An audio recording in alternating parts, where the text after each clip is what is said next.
नमस्कार दोस्तों, मैं हूं मुस्कान। आप देख रहे हैं हरियाणा न्यूज़ 18। आज एक ऐसे व्यक्ति हमारे साथ मौजूद है जो 21 किलोमीटर की यात्रा जो की है लगातार कर रहे हैं। वो 2.5 साल से कह रहे हैं कि वो ये यात्रा करते हुए नजर आ रहे हैं। ब्लड डोनेशन कैंप के लेकर जो कि है वो यात्रा कर रहे हैं। साथ ही साथ वो लोगों को ये बताना चाहते हैं कि सभी को जो कि है ब्लड डोनेशन करना चाहिए, जिससे किसी और व्यक्ति की जान जो कि ना जा सके। इसलिए इस मामले में हम उनसे खास बातचीत करने का प्रयास जो कि है इस समय करने वाले। नमस्कार, मेरा नाम किरण वर्मा है और मेरा मकसद सिर्फ एक है कि देश में किसी भी व्यक्ति की जान ब्लड की कमी की वजह से ना जाए। रक्त की कमी की वजह से हर रोज 12,000 से ज्यादा लोगों की मौत हो जाती है क्योंकि उन्हें समय पे ब्लड नहीं मिल पाता। और दुर्भाग्य की बात यह है कि सिर्फ 5 मिलियन और ब्लड डोनर्स की जरूरत है देश में।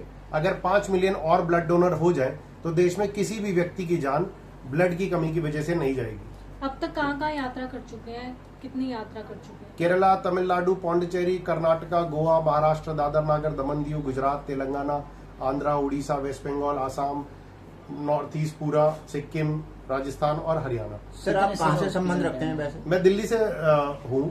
कितना टाइम हो गया आपको? मैंने ये यात्रा दिसंबर 2021 में शुरुआत की थी और लगभग 3 साल हो चुके हैं। आपके मन में कब विचार आया भी आपको रक्तदान को लेकर इस प्रकार की यात्रा निकालनी चाहिए? तो सर, मैं 2016 के अंदर एक अच्छे कॉर्पोरेट जॉब में था और अच्छी सैलरी थी, सब लाइफ ठीक थी। लेकिन तभी मेरे को पता चला कि एक गरीब फैमिली है रायपुर छत्तीसगढ़ से, उनको ब्लड की ज़रूरत है दिल्ली में एक सरकारी हॉस्पिटल में।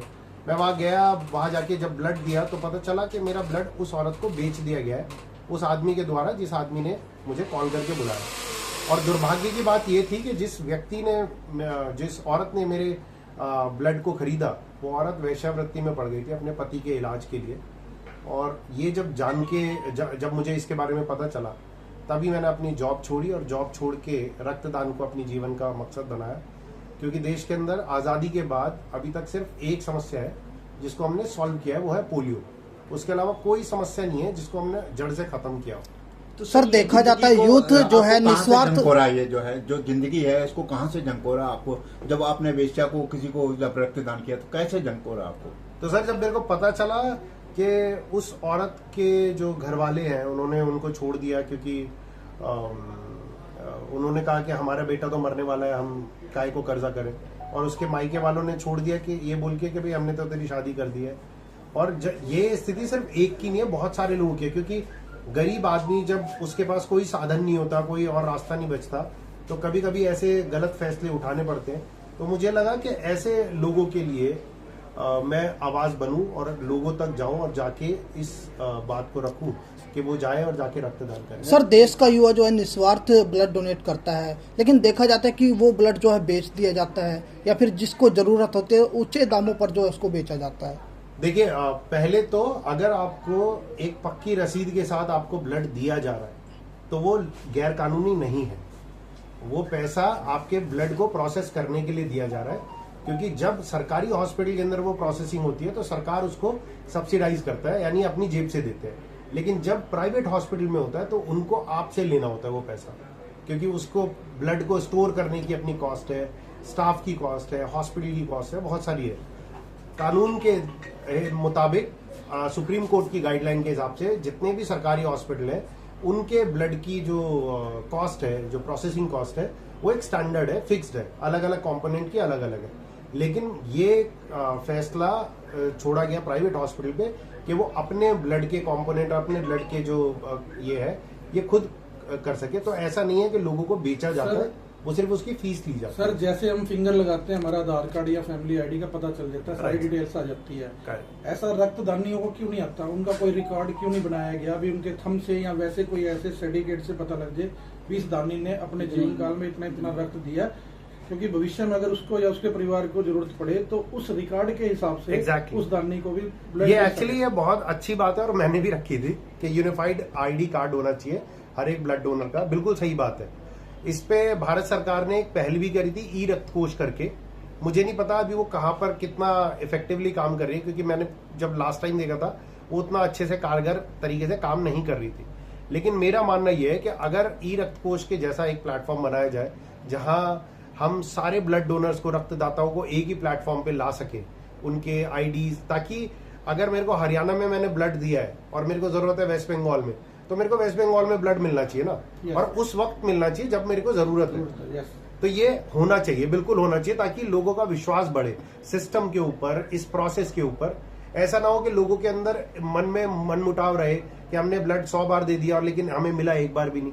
ये होना जरूरी है, और मैं ना सिर्फ हरियाणा सरकार से बल्कि देश में भारत सरकार से भी इस चीज के लिए कहूंगा, देश में ऐसा लाया जाए कि जो रक्तदानी है, जो 100 बार 200 बार ब्लड डोनेट कर चुके हैं या इतने लोगों को ब्लड डोनेट करा चुके हैं, उनको भी एक प्रोत्साहन के तौर पे जब जरूरत हो तब उनको ब्लड मुहैया कराया जाए, चाहे उस हॉस्पिटल से या किसी और हॉस्पिटल से, ब्लड बैंक से। आपने ये 21,000 किलोमीटर की यात्रा कब शुरू की थी और कहां से शुरू की थी? सर, ये मैंने 28 दिसंबर 2021 को शुरू की थी त्रिवेंद्रम केरला से, और 22 राज्यों से होते हुए अभी पिछले 2.5 सालों में मैं सर करनाल पहुंचा हूँ। तो आपके इतने 2.5 साल जो है खर्चा कहाँ से चला रहे हैं? सर, मेरा खुद का बिजनेस है अच्छा खासा। आपकी क्या बिजनेस करते हैं? मेरे है 2-3 बिजनेस है मेरे खुद के, रिटेल है, चलते फिरते फूड चल रहे के। बिजनेस? नहीं, मेरी वाइफ संभाल रही है। अच्छा, हाँ, तो ऐसा थोड़ी ना कि वो ऑटो मोड पे है। ऐसा होता तो मेरे को भी बता दो, मैं भी कमा लूंगा। सर आपकी इस यात्रा में आपको कोई अच्छे रिजल्ट नतीजे देखने को मिले जहाँ बिल्कुल। सुधार हुआ हो? बिल्कुल।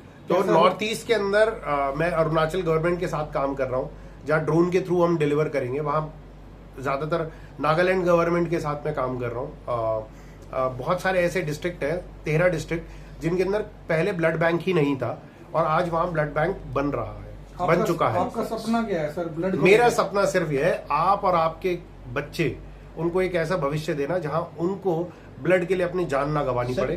जनता को क्या अवेयरनेस कर, जैसे नियम है, मैं सिर्फ ये कहना चाहता हूँ, आप रक्तदान करें। उसको कैसे लिया जा सकता है, कैसे, किस तरह जनता में किस तरह अवेयरनेस करें? मैं सिर्फ ये कहना चाहता हूँ जनता को कि आप कहीं पर भी रक्तदान करें, सिर्फ करते वक्त ये ध्यान रहे कि आप दान कर रहे हैं, उसके लिए कोई आपको रिटर्न नहीं लेना या कुछ नहीं लेना। कोई क्या कर रहा है इससे हमें शायद फर्क नहीं पड़ना चाहिए।